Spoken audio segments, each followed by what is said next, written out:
Limit of ஏ ஃபங்க்ஷன்ல next question பார்த்துடலாம். இந்த கிவன் கொஸ்டின் 2021 வந்திருக்கு. இதுக்கு சப்போர்ட் பண்ணக்கூடிய ஃபார்முலாஸ்லாம் இங்கே எழுதியிருக்கேன். ஸ்டார்ட் பண்ணிடலாமா?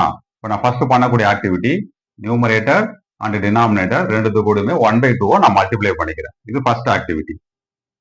So limit h tends to 0.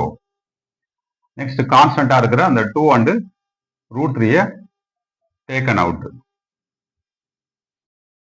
Balance பாருங்க, நியூமரேட்டர் கூட 1/2 மல்டிப்ளை பண்றேன். so that I will get √3/2 into sin of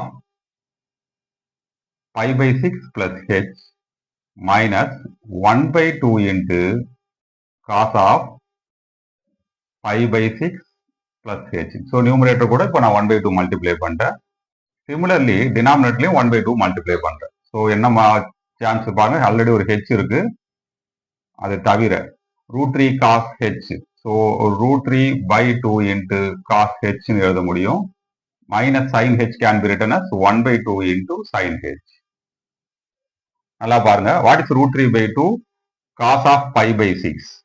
1/2 is sin of pi/6. So numerator looks like sin a cos b minus cos a sin b formula இருக்கு. So ஃபார்முலாவா நம்ம எப்படி எழுத முடியும்னா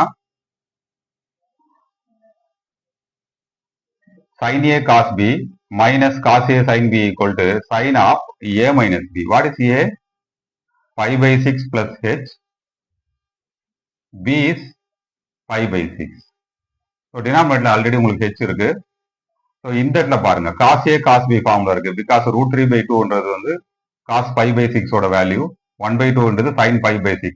so cos a cos b minus sin a sin b can be written as cos of pi/6 plus h. So இந்த plus pi/6 and minus pi/6 நியூமரேட்டர்ல cancel ஆகிடும். Balance என்ன இருக்கு பாருங்க, sin h/h. Limit h tends to 0, sin h/h is equal to 1. அப்போ balance என்ன இருக்கும் அப்படின்னா ஆல்ரெடி இருக்கிற 2/√3, again limit h tends to 0, 1/cos of pi/6 plus h.